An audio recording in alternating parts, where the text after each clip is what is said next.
Hello dear students, कैसे आप सभी लोग। मैं लालजीत यादव आप सभी का कीर्तिमान एकेडमी पर एक बार फिर से स्वागत करता हूं। फ्रेंड्स, उम्मीद करता हूं आप सारे लोग अच्छे होंगे और स्वस्थ होंगे, साथ ही साथ जम के पढ़ाई कर रहे होंगे, है ना भाई। तो चलिए, तो बहुत अच्छी बात है। आइए हम सब अपने मैथमेटिक्स वर्ल्ड यानी गणित की दुनिया में एक बार फिर से खो जाते हैं और अपना सरफेस एरिया एंड वॉल्यूम यानी पृष्ठ क्षेत्रफल तथा आयतन के अंतर्गत आज अपनी 7वीं क्लास को हम लोग शुरू करेंगे। पीछे की 6 क्लासेज हमने आपको दे दिया है और आपने उन्हें देखा है, सवालों को समझ लिया होगा। उम्मीद करता हूँ सारी क्लासेज में आपको समझने में साथ ही साथ मज़ा भी आया होगा, एंजॉय आपने किया होगा उन क्वेश्चंस को और ये टॉपिक आपको अच्छे से समझ में आ रहा होगा, है ना। और इसका सबसे इंपॉर्टेंट पार्ट 1 था, तो जो भी विद्यार्थी इसका पहला पार्ट नहीं देखा है वो प्लेलिस्ट से जाके ज़रूर देख लेगा, तो ये आपका चैप्टर आराम से आपको क्लियर होता चला जाएगा।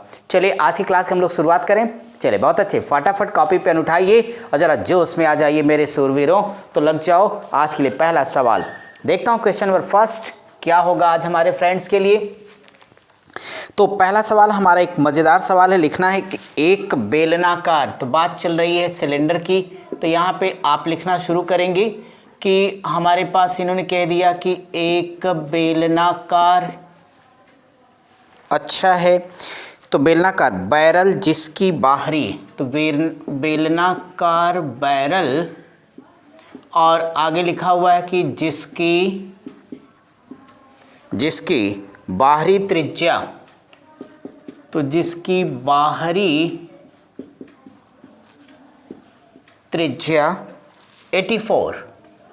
84 सेंटीमीटर है और ऊंचाई 124 सेंटीमीटर है। ये तो अच्छी बात है। और ऊंचाई 124 सेंटीमीटर है, एक तरल से भरा हुआ है। तो लिखते चलिए भाई, एक तरल से भरा हुआ है, एक तरल से भरा हुआ है। आगे लिखेंगे यदि पेंट, तो ठीक है, हमने लिख दिया यदि पेंट ढक्कन और आधार को, तो यदि पेंट ढक्कन और बेस यानी आधार को छोड़कर बाहरी, तो आधार को छोड़कर बाहरी सतह पर लगाया जाना, तो बाहरी सतह पर लगाया जाना है, तो लगाया जाना है तो कुल क्षेत्रफल जो, तो यहाँ से लिखो कुल क्षेत्रफल जो पेंट करना है, कुल क्षेत्रफल जो पेंट करना है वह कितना होगा, वह कितना होगा, यही आपका क्वेश्चन है। अगर मैं इस क्वेश्चन की बात करता हूं डियर स्टूडेंट्स, तो जरा देखिए प्रश्न के अंतर्गत आपके लिए क्या लिखा गया कि एक बड़ा खूबसूरत सा सवाल आपके एग्जामिनेशन में आया हुआ है। अगर मैं इस क्वेश्चन को लेकर के बात करता हूं तो कहते हैं कि एक बेलनाकार बैरल है, तो बेलनाकार बैरल है तो हमें कोई टेंशन लेने की ज़रूरत नहीं होगी। कह रहे हैं कि इसकी जो बाहरी रेडियस है यानी त्रिज्या है, तो त्रिज्या का मान 84 सेंटीमीटर दे दिया। क्यों भाई, बोलो, क्लियर आपको। तो कहता है कि इसकी जो हाइट 124 सेंटीमीटर, ये भी ठीक है। एक लिक्विड पदार्थ है, तरल पदार्थ भरा है। अगर पेंट ढक्कन को और आधार को छोड़कर बाहरी सतह पर लगाया जाएगा, यानी आप सिलेंडर समझ पा रहे हैं, ऊपर उसका जो ढक्कन होगा, नीचे का जो बेस होगा यानी आधार, उन दोनों को क्या करना भाई, छोड़ देना है। तो बाहरी सतह पर लगाया जाएगा तो कुल क्षेत्रफल जो पेंट करना वो कितना होगा डियर स्टूडेंट्स। ऐसी स्थिति में अगर ढक्कन को और आधार को दोनों को छोड़ करके पेंट लगाना है तो वहाँ पे निकालना होगा वक्र पृष्ठ क्षेत्रफल, किसका, बेलन का। तो आप लोग सीधे कह दीजिएगा कि चूंकि जो क्वेश्चन है, क्वेश्चन मार्क बराबर हमें लिखना होगा वक्र पृष्ठ क्षेत्रफल यानी कर्व्ड सरफेस एरिया, और ये क्या होता है 2 पाई आर एच, किसका है भाई, बेलन का है यानी सिलेंडर का है। ये बात तो क्लियर आपको। अगर ये बात क्लियर है तो मस्त रहिए, आगे बढ़ते रहिए। 2 इंटू ये आपके पास हो जाएगा 22/7 होगा। यहाँ पे r की बातें करोगे तो r आपको कितना पता है, 84 होगा। और साथ ही साथ हाइट आपको दी गई है कितना, 124 है। इसे ज़रा कैलकुलेट करिएगा तो 7 से काटोगे तो आपके पास आ जाएगी भाई 7 एकम 7 दूनी 14 हो जाएगा। इसे मल्टीप्लाई करोगे तो 22 दूना 44 कर सकते हैं हम लोग। तो 44 गुणे 12 और गुणे 124 आएगा। और इसको जब मल्टीप्लाई करिएगा तो हमारे पास आ जाएगा 65,472 सेंटीमीटर स्क्वायर। ये आपका करेक्ट आंसर होगा। कोई डाउट तो नहीं आपको, आराम से समझ में आ गया भाई ना? ठीक है, क्योंकि इसमें कुछ करना ही नहीं था, केवल इसमें भौकाल बनाया गया था। लेखपाल परीक्षा के प्रश्न था। इसमें इन्होंने एक बात जो कह दी थी कि आपको इनके ढक्कन को ये जो ढक्कन है आपका और ये टॉप यानी और ये बॉटम यानी बेस दोनों को हमें छोड़ देना था। इस नाते हमने संपूर्ण पृष्ठ क्षेत्रफल नहीं बल्कि वक्र पृष्ठ क्षेत्रफल निकालना, और ये निकालना भी होगा। ये आपका फार्मूला पता था, आंसर आपका आ गया। उम्मीद है कि आपको समझ में आ गया होगा, आपने लगा भी लिया होगा। तो बोलो मैं मिटा दूँ? बोलो यस, ओके। तो ठीक है भाई, मैं इसे मिटा के अपने मित्रों के लिए नेक्स्ट क्वेश्चन के बारे में बातचीत करूँगा और आप सब लगाते रहिए, ठीक है। और साथ ही साथ प्रैक्टिस के लिए आगे बढ़ते रहिए। बस धुआंधार तरीके से आप लोग वीडियो को यार वायरल करिए, लोगों तक पहुंचाइए। जो भी बच्चे ज़रूरतमंद है, पढ़ना चाहते हैं, बहुतों की मैथ्स कमज़ोर है, ज़रा आप उनकी भी हेल्प कीजिए जो पढ़ना और समझना चाहते हैं। तो मैं आपके लिए नेक्स्ट क्वेश्चन लिखना चाहूँगा। लिखा है एक शंकु। तो अगला क्वेश्चन लिखो, एक शंकु पात्र का। तो ये हो गया एक शंकु यानी कोण, पात्र यानी अब बर्तन की बात हो रही है। एक शंकु पात्र का आंतरिक व्यास। तो शंकु पात्र का यहाँ पर लिखा गया आंतरिक व्यास यानी डायमीटर। आंतरिक व्यास 60 सेंटीमीटर है। और ऊंचाई, तो आगे लिखते जाओ, और ऊंचाई 144 सेंटीमीटर 144 सेंटीमीटर है। पात्र में संग्रहित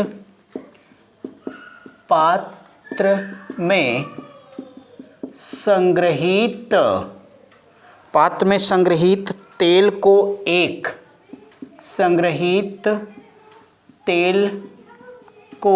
एक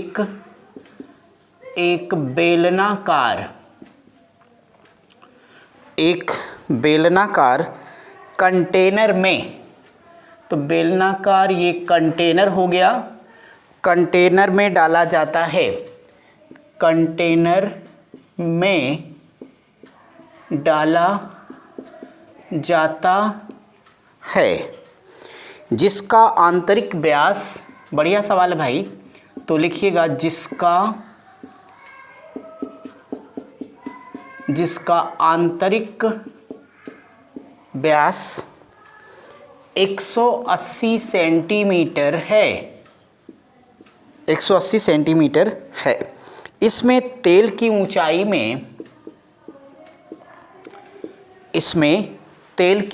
में लिख पा रहे हैं सब लोग? तो इसमें तेल की ऊंचाई में कितना परिवर्तन होगा? इसमें तेल की ऊंचाई में कितना परिवर्तन होगा, ये आप सभी लोगों को क्वेश्चन दे दिया गया। अगर मैं इस क्वेश्चन के लिए बात करता हूँ आप सभी लोगों से, तो बोलो भाई सवाल तो मज़ेदार है ना, अच्छा लगा सवाल, लगाया जाए। कैसे? अरे ऐसे, आप क्वेश्चन का नेचर समझने की कोशिश करिए कि प्रश्न में कहता क्या। ये कहता है कि एक शंकु की बात की गई यानी कोण हो गया, उसका इंटरनल डायमीटर की बात की गई, व्यास। तो व्यास अगर 60 सेंटीमीटर है तो आप लोग बताओ कि ये वाली जो त्रिज्या है अपने आप वो 30 सेंटीमीटर होगी। बोलो एग्री हो भाई? अगर एग्री हो तो बोलो यस। तो अगर आपका यस है तो ये शंकु की त्रिज्या 30 सेंटीमीटर हो गई। उसकी जो हाइट है वो 144 सेंटीमीटर है, कोई दिक्कत की बात नहीं है। आप देखिए पात्र में एक पात्र में संग्रहित तेल को एक बेलनाकार, यानी यूँ समझो कि एक शंकु है और शंकु जो आपके पास है उस शंक्वाकार पात्र की बात करता हूँ। शंकु क्या होता है ये आप सभी को पता है। कोण की बातें जब मैं करूँगा तो डियर स्टूडेंट्स यहाँ पे कोण की बात हो गई। ये स्लैंट हाइट है, आप सभी लोग जानते हो, डायग्राम की आवश्यकता तो नहीं थी बट फिर भी। तो ये जो रेडियस हमें दिया गया एक्चुअली, तो रेडियस से आर है, तो एक्चुअली यहाँ पे आर की वैल्यू हमें 30 सेंटीमीटर पता है। और साथ ही साथ यहाँ पे जो इन्होंने दे दिया उसकी हाइट ये होनी है, तो यहाँ पे जो हाइट दिया गया ये 144 सेंटीमीटर है, तो ये भी हमें क्लियर है भाई। अब आप देखिए कि अगर ये 144 सेंटीमीटर है, इसमें तेल भरा हुआ है। अब इसको क्या करते हैं, एक बेलनाकार टंकी है या बेलनाकार बर्तन है जो भी है, उसमें ले जाके उड़ेल दिया जाता है। ये तो आप कर दीजिए, हमें कोई टेंशन नहीं होगी। ये बेलनाकार हो गया, तो कहते हैं बेलनाकार कंटेनर में डाला जाता है जिसका आंतरिक व्यास 180 सेंटीमीटर है। तो अगर व्यास 180 सेंटीमीटर होगा तो भाई ये त्रिज्या होगी, तो यहाँ पे ये आपका 180 का आधा कितना होगा, 90 सेंटीमीटर आ जाएगा। कहते हैं इसमें तेल की ऊंचाई कितनी हो जानी है। अगर यहाँ तेल की ऊंचाई की बातें करोगे तो एक्चुअली डियर स्टूडेंट्स ये हमें फाइंड करना है। मैटर समझा क्या, कि ये शंक्वाकार बर्तन में तेल भरा, इसमें लाके उड़ेल दिया गया। अगर इसमें डाल दिया जाएगा तो तेल की ऊंचाई कुछ तो हो जाएगी, वो कितना ऊंचा हो जाएगा ये मेरा प्रश्न है। मैं क्या समझा रहा हूँ, सीधी बात, नो बकवास, कि हमें शंकु का आयतन बराबर बेलन का आयतन या बेलन का आयतन बराबर शंकु का आयतन लिख देना चाहिए और झट से मेरा आंसर क्लियर हो जाएगा। तो डियर स्टूडेंट्स यही करिएगा, कह दीजिएगा चूंकि volume of cylinder is equal to volume of cone, तो बेलन का आयतन बराबर हो जाएगा ये शंकु का आयतन। बस लग गया सवाल, क्या कहते हो, समझ में आ रहा है क्या।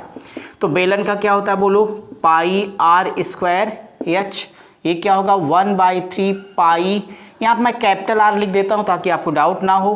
तो पाई आर स्क्वायर एच कर देता हूँ कैपिटल। यहाँ से एक चीज़ तो क्लियर हो गई कि पाई से पाई अब कैंसिल आउट हो जाएगा। यहाँ पे जो आर है वो बेलन का है और बेलन का आर ये आपके पास 90 है, बोलो है, तो यहाँ कर देना 90 × 90। बेलन की हाइट हमें पाना है, तेल कितना ऊंचा हो जाएगा ये बताना है।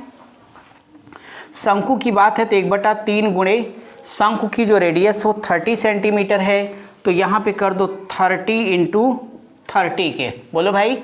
और इनटू हाइट, बेलन की हाइट भी हमें, सिलेंडर की हाइट भी पता है, सॉरी ये कोन की हाइट भी पता है, वो 144 है। अब आप आराम से इसे कैलकुलेट करिए। मुझे एक बात बताओ सब लोग कि 30 × 90, बोलो यस, और 30 × 90 हो जाएगा। डियर स्टूडेंट्स से 3 × 9 होगा, बोलो। अगर 9 होगा तो इस 9 से इसको काट दो तो ये 16 आ जाएगा। अगर ये 16 नामा 144 हो गया तो हमें हाइट फाइंड करना है, तो यहाँ 16/3 के, तो ये आ जाएगा 3 × 5 = 15, 1 16, तो 5.33 सेंटीमीटर, और यही हमारे प्रश्न का करेक्ट आंसर हो जाएगा। यानी इसमें से जब तेल आएगा उड़ेल करके तो उसकी जो ऊंचाई होनी है वो 5.33 सेंटीमीटर की होनी है।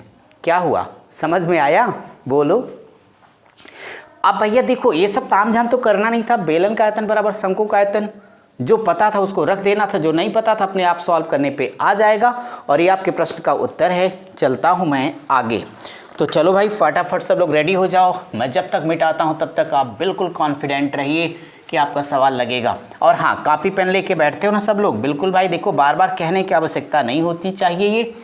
अब आप लोग इतने समझदार हो गए हो, अच्छे हो गए हो कि आप सभी को पता है कि हमें क्या करना है। सो सवाल लिखते रहना, इससे कॉन्फिडेंस बढ़ता है, एकाग्रता भी आपके पास आ जाती है, और साथ ही साथ सॉल्व भी करते रहिए, सब होता जाएगा। प्रैक्टिस कराऊंगा, सुपर फास्ट स्पीड आ जाएगी, उसकी चिंता मत करिए। तब तक मैं आपके लिए नेक्स्ट क्वेश्चन यहाँ पे लिखूंगा, लिखिए सभी लोग। एक शंक्वाकार, तो ठीक है भाई, इस क्वेश्चन पे बात करता हूँ। तो ये हो गया एक शंक्वाकार, यानी कोण की बात हो रही। तंबू के, एक शंक्वाकार तंबू के आधार की त्रिज्या, तंबू के आधार की त्रिज्या 7 मीटर तथा ऊंचाई 24 मीटर है। इसे बनाने में 24 मीटर है।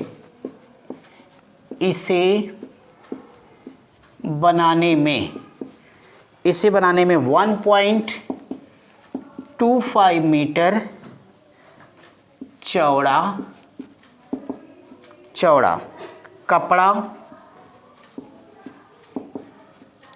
कपड़ा कितना लगेगा, ये प्रश्न है। अगर मैंने इस क्वेश्चन के बारे में बात कर दी है तो देखिए, अगर आप इस क्वेश्चन के लिए ज़रा सोच पा रहे हैं तो भाई आप हमें इतना सा बात बताइए कि एक शंक्वाकार तंबू की बात की गई है। अगर आप एक शंक्वाकार तंबू की बात करोगे, बोलो फ्रेंड्स, शंकु का कॉन्सेप्ट तो ध्यान में है ना। ये शंक्वाकार एक तंबू की बात हो गई। तो आप देखें कि कहते हैं इसके आधार की त्रिज्या 7 मीटर है। तो भाई ये त्रिज्या होगी, तो हम इसलिए कह सकते हैं कि जो हमारे पास रेडियस है तो r का मान 7 मीटर है। कोई टेंशन हमें नहीं हुई। यहाँ पे इसकी जो हाइट है, तो हाइट आपको पता ना अंदर से ये होना है। चलो मैं मान लेता हूँ इसकी कंप्लीट जो हाइट है वो 24 मीटर है। मैं इस हाइट की बात कर रहा हूँ। और ये शंकु है तो इसकी स्लैंट हाइट यानी तिर्यक ऊंचाई होनी है। अब बताइए, पहले प्रश्न को समझने की कोशिश करिए। कहते हैं कि तंबू के आधार की त्रिज्या 7 मीटर, ऊंचाई 24 है। इसे बनाने में जो कपड़ा लगेगा, कपड़ा इसके ऊपर ही ढका जाना है। तो कहते हो 1.25 मीटर चौड़ा कितना कपड़ा लगेगा। मैं एक बात बता दूं आपको, कुछ मत करो, केवल इसका वक्र पृष्ठ क्षेत्रफल या कर्व्ड सरफेस एरिया निकाल लीजिएगा, उसमें 1.25 से भाग दे दीजिएगा, सीधे आपका आंसर निकल के आ जाएगा कुल कपड़ा कितना लगेगा। तो डियर स्टूडेंट्स, मैं यहाँ लिख देता हूँ कि कपड़े की लंबाई बराबर, या सीधे क्वेश्चन मार्क लिख देता हूँ यार, कपड़े की लंबाई बराबर लिख लेना भैया वक्र पृष्ठ क्षेत्रफल बटे ये जो चौड़ाई दी गई है बटे चौड़ाई बराबर सीधे आंसर हो जाएगा। डियर स्टूडेंट, जैसे आपने ये सोचा तो पता चला कि वक्र पृष्ठ क्षेत्रफल का फार्मूला होता है पाई आर एल। चौड़ाई हमें पता 1.25 मीटर के। अब आपको क्या लगा कि यार हमें पाई तो ठीक है, आर हमें पहले से 7 मीटर पता है। बोलो भाई, तो क्या नहीं पता है, बोलो यल नहीं पता है। तो यल निकालने का तरीका सिखाया हूँ। यल बराबर क्या पढ़े हो, बोलो √h² प्लस r²।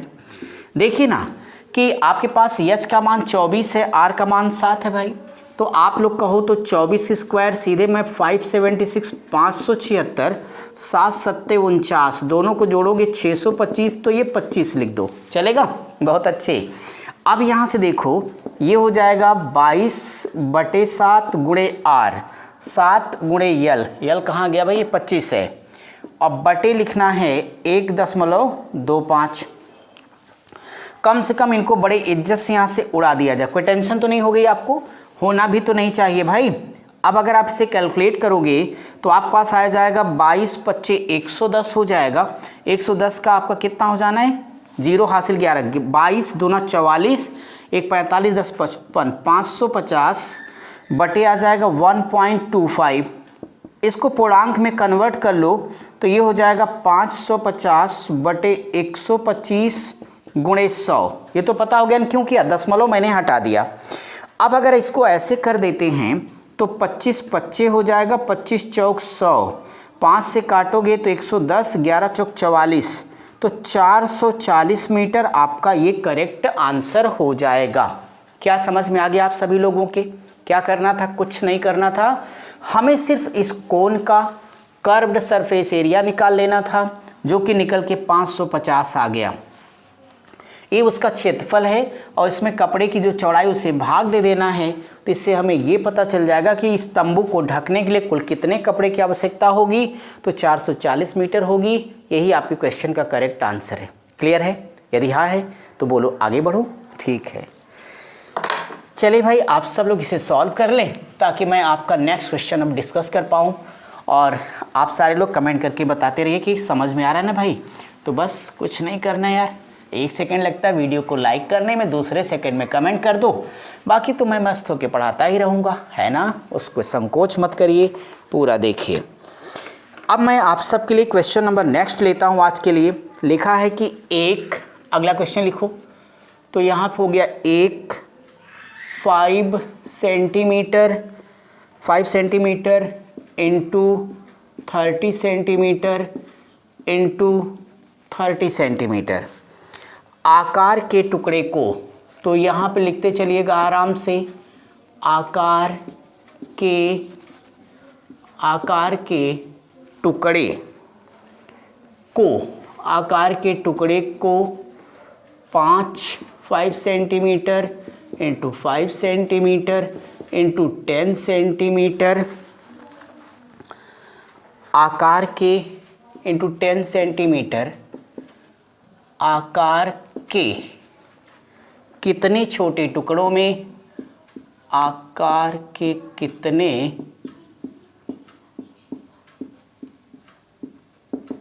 छोटे टुकड़ों में काटा जा सकता है,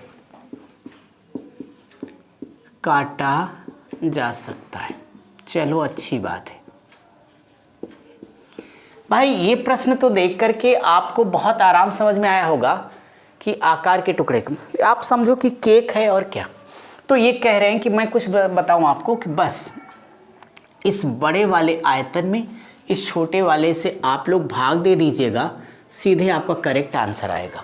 तो डियर स्टूडेंट्स, मैं ये कह रहा हूँ कि सर्वाधिक बड़े टुकड़ों की संख्या बराबर, देखो सारे सेंटीमीटर अपने आप कट जाने हैं तो लिखने की ज़रूरत नहीं होगी, सीधे लिखोगे 5 इंटू 30 अपान, वहाँ से ले आओ 5 इंटू 5 इंटू 10।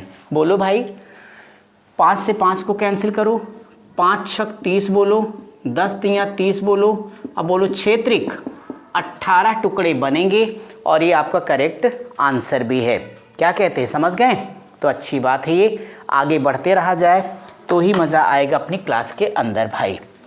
तो बस आप लोग अच्छे से आराम से सीखते हुए अगले क्वेश्चन के लिए फटाफट रेडी हो जाओ मेरे शूरवीरों।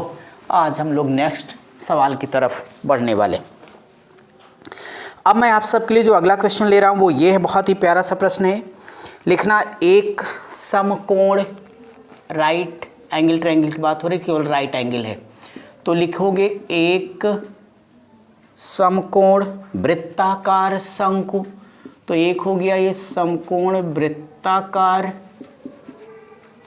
शंकु की घुमावदार सतह का, की घुमावदार यानी वही कर्व्ड सरफेस एरिया की बात कर रहे हैं, घुमावदार सतह का क्षेत्रफल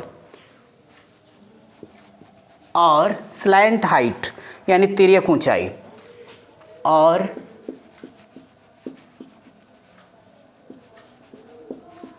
तिर्यक ऊंचाई 363 सेंटीमीटर स्क्वायर और 11 सेंटीमीटर है। इसका लिखिए आगे, इसका व्यास यानी डायमीटर, इसका व्यास क्या होगा, बस इतना सा प्रश्न है भाई। देखिए अगर हम अपने इस क्वेश्चन के लिए बात करेंगे तो एक बड़ा ही छोटा सा और प्यारा सा प्रश्न है, आप इसे बड़े आराम से सॉल्व कर पाओगे। कहते हैं कि एक समकोण वृत्ताकार शंकु, तो यार समकोण त्रिभुज पर ही बनता तो उसमें टेंशन नहीं है, सीधी बात कोण की है। घुमावदार सतह का क्षेत्रफल का मतलब होता है कर्व्ड सरफेस एरिया यानी वक्रपृष्ठ क्षेत्रफल, और उसकी स्लैंट हाइट यानी यल इतनी दी गई, तो इसका व्यास कितना हो जाएगा, ये आपका क्वेश्चन आ गया। डियर स्टूडेंट्स, यहाँ पे मैं बात कर दूं तो कह दीजिएगा कि चूंकि घुमावदार सतह का क्षेत्रफल हमारे लिए होगा पाई आर यल, बट हमें क्या फाइंड करना, व्यास। व्यास हमेशा क्या होता है, त्रिज्या का दुगना, तो बोलो r गुणे 2 होगा।